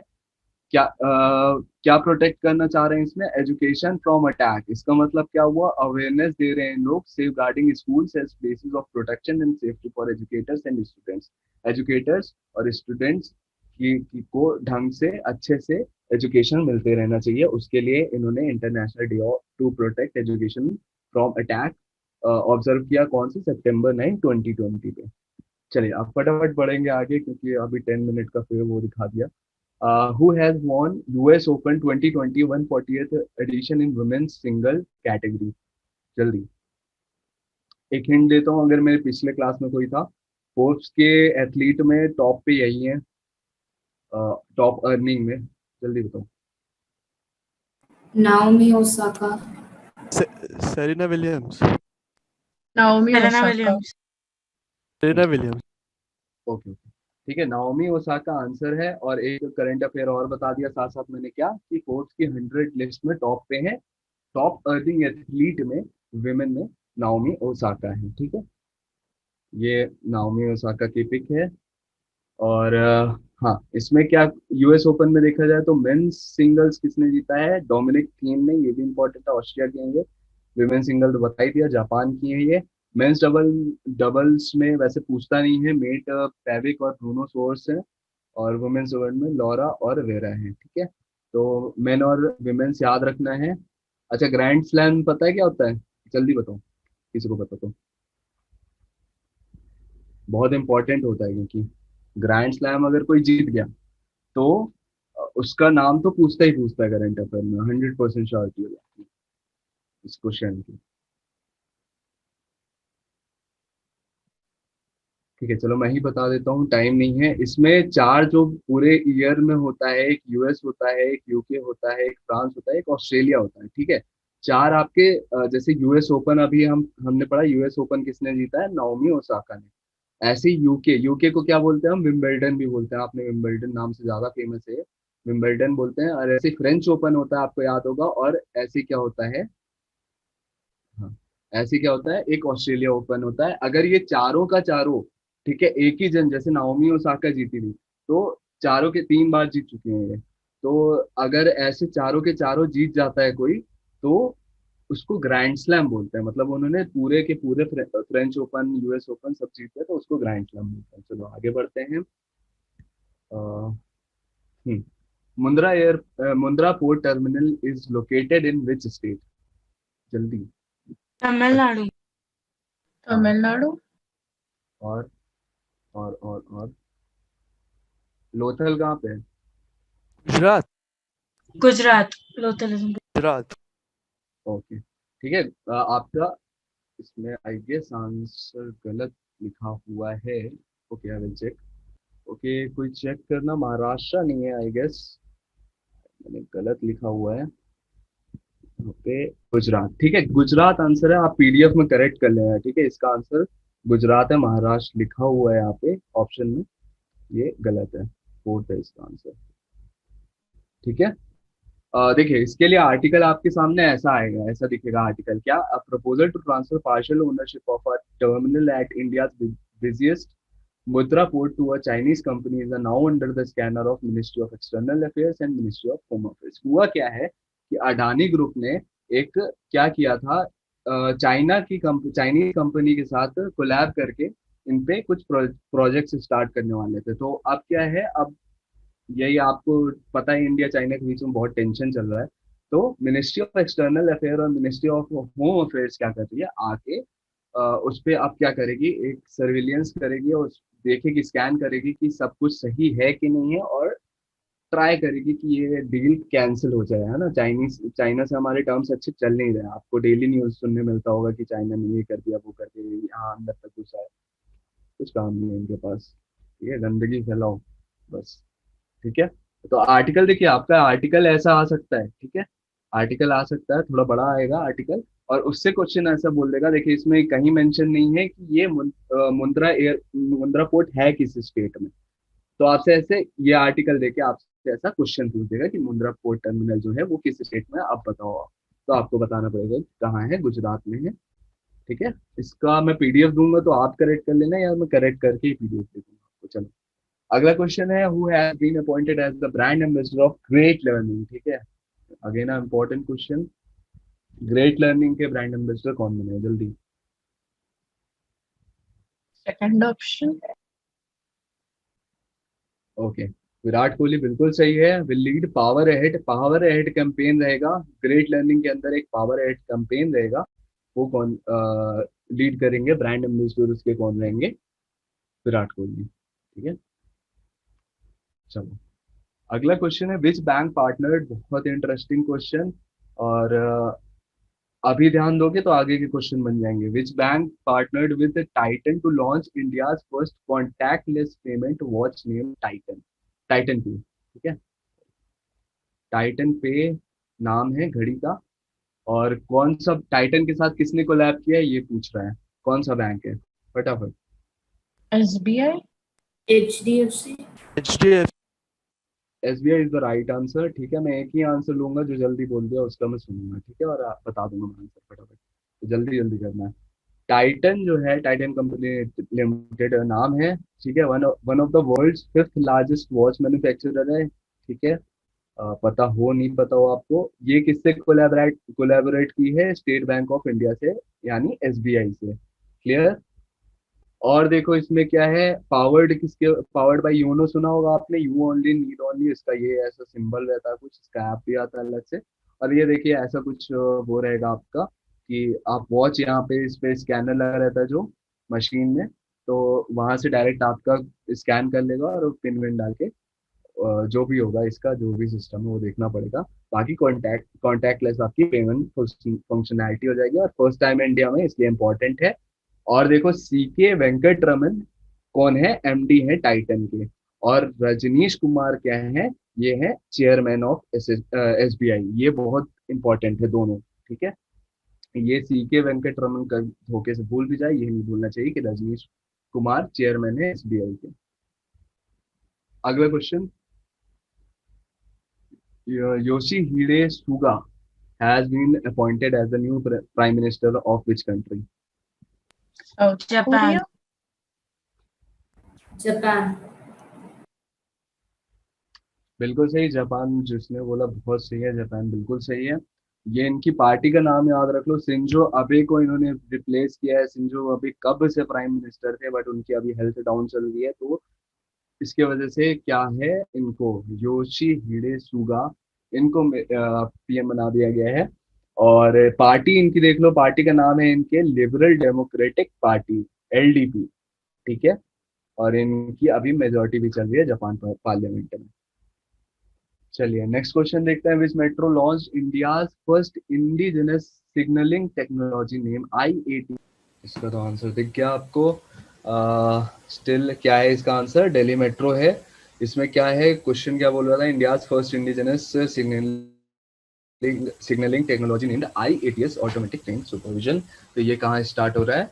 आपका दिल्ली मेट्रो में स्टार्ट हो रहा है। इसमें होगा क्या, बस कुछ नहीं, जितने भी मतलब कम्युनिकेशन इनका ऑटोमेटिक रहेगा कि कौन से प्लेटफॉर्म में कौन सी इनकी मेट्रो खड़ी हुई है, तो वो आपस में कोऑर्डिनेट करके टाइम टू टाइम मेट्रो चलती रहेंगी। ठीक है, तो इसमें ऑटोमेटिक ट्रेन सुपरविजन होगा। क्लियर? हुआ क्या, किस दिन है ये एक्चुअली मैंने इसलिए डाला है क्योंकि इंजीनियर्स डे आपको याद रखना है कि दैट इज September 15, 2020। ठीक है, इस दिन इन्होंने ऐसा लॉन्च किया कि IATS टेक्नोलॉजी लॉन्च की, और ये first made in India signalling system है, इसलिए इम्पोर्टेंट है। और इट इज़ एन इम्पॉर्टेंट सब system of the signalling for the development of CBDC, मतलब communication based train control based signalling technology for metro railway by automatically detecting all trains on a corridor. जितने भी corridor में इनकी metros हैं वो सबका signal से डिटेक्ट करेंगे, और उस हिसाब से क्या करेंगे, कब सी कौन मेट्रो कहाँ पे कौन से स्टेशन में होनी चाहिए वो सब कोऑर्डिनेट करेंगे। अगला क्वेश्चन हमारा, what is India's rank in 2020 human capital index released by world Bank? Human capital से क्या समझते हो? सबसे पहले क्वेश्चन मेरा ये है आपका, ह्यूमन कैपिटल किसी भी कंट्री का क्या होता है? ठीक है, इंपॉर्टेंट टर्म है, इकोनॉमिक टर्म्स हैं, तो या पता होना चाहिए। Again So, newspaper. कोई भी country human as a resource में कितना इन्वेस्ट कर रही है उसके हिसाब से World Bank Human capital Index बनाता है। ओके, ठीक है, काफी कुछ सही है। ह्यूमन कैपिटल एक्चुअली मैंने पूछा, तो ह्यूमन कैपिटल क्या होता है? किसी भी कंट्री का ह्यूमन रिसोर्सेज, जैसा आपने बोला बिल्कुल सही है, ह्यूमन रिसोर्सेज ही होते हैं जो हमारे ह्यूमन रिसोर्सेज कितना अर्न कर रहे हैं, क्या नए नए सेटअप कर रहे हैं, तो वो हम एज ह्यूमन को एज अ कैपिटल समझते हैं। जैसे अभी हमारी कैपिटल क्या, मनी, लेकिन कंट्री के लिए अपनी एक कैपिटल और होती है, ह्यूमन कैपिटल होती है, उसके वजह से ही डेवलपमेंट होता है कंट्री का। तो उस बेस पे ह्यूमन कैपिटल इंडेक्स के बेस पे हमारा क्या रैंक है ये पूछा हुआ, जल्दी से बताओ रैंक, गेस मारो आप। तो The इससे तो second option. 118। ओके ओके, तो बिल्कुल सही, सेकंड ऑप्शन बिल्कुल सही है आपका, 116 इसका है। और टाइटल देख लेना एक बार, इसका टाइटल क्या था, human capital index 2020 update, human capital in the time of COVID. ठीक है, ये इसका टाइटल था, इस इंडेक्स का टाइटल था। और September 16 में ये याद करने की जरूरत नहीं है, 116th पोजीशन याद करना है। और क्या याद करना है, सिंगापुर ने टॉप किया है इस पे। ठीक है, सिंगापुर अपने कैपिटल को बहुत सही, अपने ह्यूमन कैपिटल पे ध्यान देता है, उनकी सारी नीड्स और रिसोर्सेज उनको अच्छे से प्रोवाइड करता है, इसलिए इस पे टॉप पे है सिंगापुर। ठीक है, हमारी 116 रैंक है। और दुख की बात यह है कि सिर्फ 174 कंट्रीज में, आउट ऑफ 174 कंट्रीज, और रैंक इज 116। ठीक है, that is not good. Okay, next question देखते हैं। PM Modi inaugurated Kosi rail mega bridge eight which state? बहुत मतलब क्वेश्चन आंसर है, जल्दी बताओ बताओ बताओ बताओ बताओ फटाफट। बिहार। ओके, कोसी नदी है, पता है किसको पता है? कोसी द रिवर सबको पता है, इसको और यस किसी नाम, सर। और किसी नाम से जानते हैं इसको? स्टैटिक फैक्ट है, ठीक है। चलो, सौरो ऑफ बिहार के नाम से जानते हैं कोसी रिवर को। कोसी नदी जो है इसको sorrow of Bihar, sorrow of Bihar क्यों बोलते हैं? बहुत दुख लाती है ये नदी अपने साथ, बहुत सारे बाढ़ बाढ़, बहुत सारे मतलब इतना डिस्ट्रक्शन करके जाती है जब ये अपने एकदम बहुत ही बोलते हैं जब अपने टॉप फॉर्म में होती है कि बहुत ज्यादा पानी आ जाता है बारिश के समय में, तो ये पूरे जगह बाढ़ फ्लड, ठीक है, बहुत हालत खराब कर देती है। सौरव बंगाल, सौरव बिहार नाम से याद। अच्छा, सौरव बंगाल पता है किसी को? दामोदर रिवर। बिल्कुल, ठीक है। तो कोसी तो ऐसे ही आप बता दोगे क्या है, बिहार है, ठीक है। पीएम मोदी ने इनॉग्रेट किया कोसी रेल मेगा ब्रिज, कहाँ पे? बिहार में। चलो, अगला क्वेश्चन है minister of state for civil aviation Hardeep Singh Puri, ठीक है। मिनिस्टर ऑफ स्टेट फॉर, ठीक है, स्टेट याद नहीं करोगे चलेगा। तो has inaugurated India's first general aviation terminal eight which port? General aviation terminal से पहले समझ लो होता क्या है कि ये फर्स्ट ऑफ इट्स काइंड है, पहली बात इंडिया में। और इसमें होगा क्या कि जो प्राइवेट जेट्स या चार्टर्ड प्लेन्स बोलते हैं, तो उनके लिए अलग से एक पूरा का पूरा क्या करते हैं इन्होंने, एयरपोर्ट ही बना दिया, एक टर्मिनल बना दिया एयरपोर्ट में। कौन सा एयरपोर्ट है? Answer? Indira Gandhi international airport, Delhi. Correct, ठीक है। दिल्ली में इंदिरा गांधी इंटरनेशनल एयरपोर्ट बनाया गया है जनरल एविएशन के लिए। नाम से समझ में आ रहा है जनरल एविएशन, ठीक है। प्राइवेट जेट चार्टर प्लेन्स के लिए ये टर्मिनल होगा एकदम स्पेशली। तो a promised land is the memoir of home. Memoir से क्या समझते हो आप? अ प्रॉमिस्ड लैंड किसकी मेमोयर है, किसकी बायोग्राफी है, ठीक है। ऐसे ऐसे वर्ड्स ले आते हैं फालतू परेशान करने को आप लोगों को, ठीक है। तो बायोग्राफी है एक तरीके से, मतलब इसमें होता क्या है एक्चुअली, बायोग्राफी तो फिर भी आप क्या करते हो, सामने वाले से पूछ के बनाते हो। इसमें क्या होता है मेमोयर में कि आपको जितना, आप जैसे किसी को जानते हो, जैसे मैं अमिताभ बच्चन सर को जानता हूँ और मेरे को इनके बारे में जितना पता है मैंने उठा के लिख दिया। तो ऐसा किसने किया है? अ प्रॉमिस्ड लैंड नामक मेमोयर में। बताओ ये किसके बारे में है, किसके लिए है? Angela Merkel. Angela Merkel. Okay, ठीक है। इसका है बराक ओबामा और 25 लैंग्वेजेस में लिखी गई है। और लड़कों की आवाज नहीं आ रही है, जो कि मुझे अच्छा नहीं लग रहा है बिल्कुल भी, ठीक है। आप लोग गेस करोगे तो क्या हो जाएगा, ठीक है। चलो आओ, कोई दिक्कत नहीं है। नेक्स्ट क्वेश्चन है अमिताभ घोष कौन सा dash governor of reserve Bank of India? कौन से गवर्नर थे और ये क्यों इंपॉर्टेंट है? एनी आइडिया क्यों अमिताभ घोष का एकदम से आ गया नाम? चलो पहले रैंक ये बताओ कौन से गवर्नर थे, गेस करो कुछ भी, अनशंट फर्स्ट बोल दो। 13th। 12th। ठीक है, ठीक है। इसका 16th थे ये गवर्नर थे आरबीआई के अमिताभ घोष। इनकी अभी डेथ हो गई है और इसलिए अभी आपको याद करना पड़ेगा। और इसमें याद करने की क्या बात है कि shortest serving governor of RBI ये थे। सिर्फ 21 दिन के लिए आरबीआई गवर्नर बने थे, 21 दिन की खुशी थी। और ये जनवरी 15 1985 से फेब 4, ये डेट मत याद रखना, लेकिन shortest serving governor of RBI अपने में ही एक स्टैटिक जीके हो जाता है और इनके लिए तो बहुत इंपॉर्टेंट है। अमिताभ घोष याद रखना। अब देखो, Pantanal region, the largest tropical wetland in the world is located at which Brazil. Country? Wetlands, बहुत सही, तो इसमें डाउट ही नहीं होना चाहिए, ठीक है। और इसको क्यों ऐसा किया गया है, मतलब इस क्या ऐसा हो रहा है कि ये न्यूज में आ गया, क्यों एकदम से मैंने स्टैटिक पार्ट डाल दिया? क्योंकि यहाँ पे जो भी इंडेंजर्ड या एक्सटिंक्ट होने ही वाली हैं कुछ स्पीसीज ये हैं, जैसे जगुआर है ना, जायंट आर्माडिलो, और अजीब अजीब नाम है। क्यों अजीब है? क्योंकि बहुत कम है ये अभी हमारे वर्ल्ड में, ये सब जानवर, बहुत एनिमल्स जो है वो मरने, खत्म होने के हालत में। तो मार्च डियर हो गए, मैकाओ हो गया, और मैकाओ क्या है, एक पैरेट की स्पीसीज होती है। तो इनके सबके प्रोटेक्शन के लिए मेजर्स लिए जा रहे हैं ब्राजील में, और इसलिए अभी ये इम्पोर्टेंट है। पांटानाल रीजन अलग से याद कर लेना। वो इसका मेजर पार्ट ब्राजील में, ऐसे तो मतलब और भी कंट्रीज में है इसके कुछ कुछ पार्ट्स, लेकिन मेजर पार्ट इसमें ब्राजील में, और ब्राजील ही याद रखें हमको। नेक्स्ट क्वेश्चन देखते हैं, name the person who has been roped by Reserve Bank of India for the customer awareness campaign. Boys कोई है? बॉयज हैं भी कि नहीं है? जल्दी। अमिताभ बच्चन। अमिताभ बच्चन बिल्कुल सही आंसर है, ठीक है।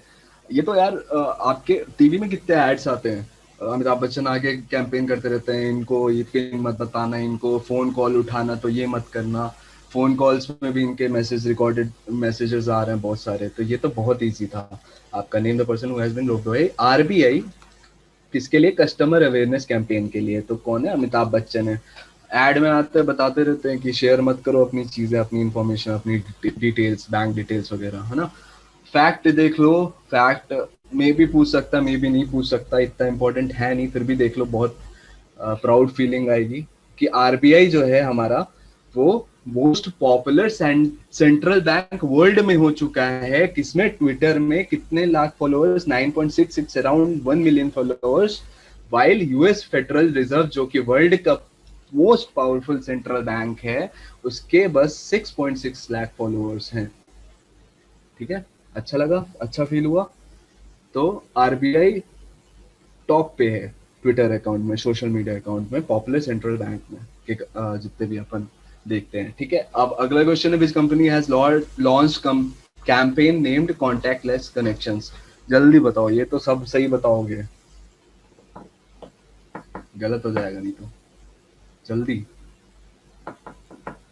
Contactless, SBI? बट ऑब्वियस यार, अभी अभी मैंने बोला था उस That time, watch thing, right? Watch, मैंने उस टाइम पे भी बोला था कि इस पे ध्यान देना है, ठीक है, क्योंकि आगे काम आएगा। तो कॉन्टैक्टलेस कनेक्शंस में कौन ध्यान दे रहा है? एसबीआई कार्ड ध्यान दे रहा है, तो याद रखना है। चलिए, फेड कप होता है एक, which was renamed as the Billie Jean King Cup, is the women's World Cup of which sport? Women's World Cup किस मतलब कौन से स्पोर्ट के लिए कहा जाता है इसको? और इसका नाम चेंज हो गया फेड कप से Billie Jean King cup. Volleyball? Okay, तो इसका आंसर है आपका टेनिस है। ठीक है, ये जो बिली जीन है, ये जो थी, ये farmer world number 1 professional tennis player थी। इनके नाम पे इनको एक ट्रिब्यूट देने के लिए इसका फेड कप का नाम चेंज करके हमने क्या कर दिया? बिली जीन किंग कप कर दिया है। क्लियर? और इन्होंने काम ऐसे किए थे कि किया गया है, ऐसे तो बहुत सारे हैं world number professional tennis players, लेकिन इन्होंने क्या किया, पूरी अपनी लाइफ किसमें डेडिकेट कर दी है। जितने भी टाइप्स के डिस्क्रिमिनेशन हो सकते हैं वो सबके अगेंस्ट में फाइट करने में इन्होंने पूरी अपनी लाइफ लगा दी थी, इसलिए इनको एज अ ट्रिब्यूट इन्होंने फेड कप को चेंज करके बिली जीन किंग कप कर दिया। ठीक है, अगले क्वेश्चन देखते हैं। एसपी बालासुब्रमण्यम, ये तो बता दो यार, कौन थे ये? अभी अभी बिल्कुल सलमान खान की वॉइस बोला जाता है इन्हें, और बहुत न्यूज में थे, न्यूज में भी पूरे दिन यही दिखाया है, तो इम्पोर्टेंट है। चलिए, अगला क्वेश्चन है, अब पूरे स्टैटिक हैं, जल्दी जल्दी देखते हैं। The S-400 missile system will be delivered to India by which country? ये एयर बेस्ड मिसाइल सिस्टम है, बहुत पावरफुल है, वर्ल्ड पावरफुल बोल सकते हैं। तो इंडिया को ये कौन डिलीवर करेगा, कौन सप्लाई करेगा, कौन सी country? United States? Russia. United State और ये रशिया डिफेंस में अच्छे हैं, इक्विपमेंट्स यही सप्लाई करते हैं, तो इन दोनों में कंफ्यूजन हो सकता है, बट रशिया याद रखना है। S-400, ठीक है, एयर बेस्ड मिसाइल सिस्टम है। और नेक्स्ट क्वेश्चन देखते हैं। European investment bank plans to invest 650 million euro for the first metro line of which country? कौन सी फर्स्ट मेट्रो लाइन बन रही है, तो उसमें कौन सा मतलब यूरोपियन इन्वेस्टमेंट बैंक कितना इन्वेस्ट कर रहा है? 650 मिलियन यूरो, कौन सी, कहाँ पे ये मेट्रो लाइन डलने वाली है? पटना। और बताओ कोई? Okay, First option? ठीक है, चलो, इसका आंसर है कानपुर आपका। ठीक है, कानपुर आंसर है, याद रखना, यूपी में कानपुर में ये लाइन आने वाली है। Name the company which becomes world's largest solar power generation asset owner as per Mercom Capital. World की लार्जेस्ट बात हो रही है इसमें। देख लो दो कंपनी हमारे यहाँ बहुत ज्यादा चल रही हैं। कौन सी? रिलायंस का यहाँ नाम नहीं है तो यहाँ तो कंफ्यूजन होनी नहीं। सेकंड नंबर पे कौन चल रही है? हमारी अडानी ग्रीन एनर्जी, याद रखना, ठीक है। ये वर्ल्ड में लार्जेस्ट सोलर पावर जनरेशन में काम कर रहे हैं लोग, और मरकॉम कैपिटल के द्वारा ये ऐसा बोला गया है। अब देखिए, name the organisation which release the publication named the little book of green nudges. The little book of green nudges, ये कोई आइडिया? UNEP. बिल्कुल सही, यूएनईपी एकदम सही है आपका, यूनाइटेड नेशंस एनवायरनमेंट प्रोग्राम। इसमें क्या है, क्यों ये बुक क्या किससे रिलेटेड है? To inspire students around the globe to adopt environmentally friendly things. जैसे मतलब जो भी हमारे एनवायरनमेंट के लिए अच्छा है, बस वैसी ही चीज़ों को सपोर्ट करें हमारे स्टूडेंट्स, तो उसके लिए इंस्पायर कर रही है ये हमारी बुक है, ठीक है। सॉरी, पब्लिकेशन है, कंफ्यूज नहीं होना, पब्लिकेशन है ये, और इसके अंडर बुक्स जो भी हैं वो आएंगी, ठीक है। This country has signed MOU with India to increase cooperation in intellectual property rights. Time काफी हो गया है आपका, ठीक है। डेनमार्क. बहुत सही, बहुत बढ़िया, डेनमार्क राइट आंसर है, बिल्कुल सही आंसर है। और नेक्स्ट क्वेश्चन देखते हैं, उससे पहले थोड़ा सा आप देख लो। India and Denmark sign a memorandum of understanding to enhance cooperation in the area of intellectual property rights और through exchange of best practice. अच्छा, इससे इसका मतलब समझते हो क्या? किसी ने डाउट नहीं पूछा कि इंटेलेक्चुअल प्रॉपर्टी क्या होती है एक्चुअली? इंटेलेक्चुअल प्रॉपर्टी किसी को भी आइडिया हो? फटाक से, जल्दी से, 2 सेकंड में। ऐसी कोई अपनी क्रिएशन या कोई अपना जो हमने खुद क्रिएट किया है अपनी खुद की माइंड से, और हमने अपने खुद के आइडियाज से हमने उसको बनाया है, तो उसको हम इंटेलेक्चुअल प्रॉपर्टी बोल सकते हैं। Very good, very good, very good, very good, very good, ठीक है। इंटेलेक्चुअल प्रॉपर्टी राइट्स में क्या आ जाता है? आपने जो बोला इंटेलेक्चुअल प्रॉपर्टी, जो हमने खुद से बनाया, हमने हमारी खुद की प्रॉपर्टी है, वो क्या हो गई? इंटेलेक्चुअल प्रॉपर्टी हो गई। मैंने कोई भी सॉफ्टवेयर बनाया, मैंने कोई वेबसाइट बनाई, तो वो इंटेलेक्चुअल प्रॉपर्टी हो गई मेरी। और राइट्स क्या हो जाती हैं? जब आपका कोई मटेरियल यूज करने लगे, जैसे ये मेरी पीडीएफ है, मेरी पीडीएफ कोई और ले जाके सेल करने लगे, लेकिन इस पे कॉपीराइट मैंने अपना पेटेंट दे दिया है, तो वो राइट्स हो जाएंगे मेरे कि इस पीडीएफ को सिर्फ मैं यूज कर सकता हूँ और कोई नहीं। तो यहाँ पे ये इंटेलेक्चुअल प्रॉपर्टी राइट्स हो जाती हैं। इसके लिए बेस्ट प्रैक्टिसेस और कोलैबोरेट किया है किसने? इंडिया और डेनमार्क में, कि कैसे हम दूसरों के ट्रेडमार्क्स, कॉपीराइट्स, इन सबको सेव कर पाएंगे। क्लियर? आगे देखते हैं। Name the person who has been appointed as the chairman of telecom TRAI, ठीक है, telecom regulatory authority of India. सारी जितनी सिम्स होती हैं और वो सब इसी के अंदर, उनका जितनी भी प्रोसेस होती है, जितना भी वो अपना चार्जेस करते हैं, वो सब इसके अंदर आती हैं। तो इसका चेयरमैन बहुत इंपॉर्टेंट हो जाता है। आर.एस. शर्मा, ठीक है, पीडी वगेला इसका आंसर है। पीडी वगेला याद रखना, और इम्पोर्टेंट है, बहुत ज़्यादा इम्पोर्टेंट है। और हाँ, ये देखो, ये बहुत ही अच्छा फैक्ट है, ये लास्ट में मैंने ऐड किया था। एक चीज और याद आई, एक YouTube ने एक मिनट का वो निकाला है कि आप 1 मिनट के वीडियोस डाल सकते हो, उसका एक पर्टिकुलर नाम रखा है। मैं ऑप्शन नहीं दे रहा हूँ, ऑप्शन क्या ही दूंगा खुद से बना के। तो आइडिया किसी को क्या बोलते हैं उसको?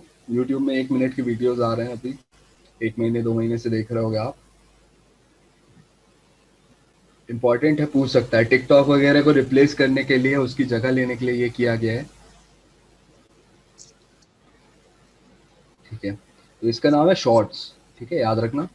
1 मिनट के वीडियोस भी अब YouTube में आपको दिखने मिलेंगे। जैसे इंस्टा ने क्या इंट्रोड्यूस किया था, ये तो सबको पता होगा, रील्स, राइट। तो रील्स जैसे इंस्टा ने इंट्रोड्यूस किया था, वैसे YouTube ने क्या कर दिया, 1 मिनट के वीडियोस के लिए शॉर्ट्स इंट्रोड्यूस कर दिया है। तो ये भी याद रखना, ठीक है। एकदम से याद आया मुझे कॉपीराइट वगैरह से, ठीक है, हम लोग को लगता रहता है क्योंकि। चलो, which country has amended its labor laws and raised the minimum wages to labours by 25%। हाँ, कोई आइडिया? UAE. अगला hint hint hint hint hint, अगला वर्ल्ड कप फुटबॉल का कहाँ हो रहा है?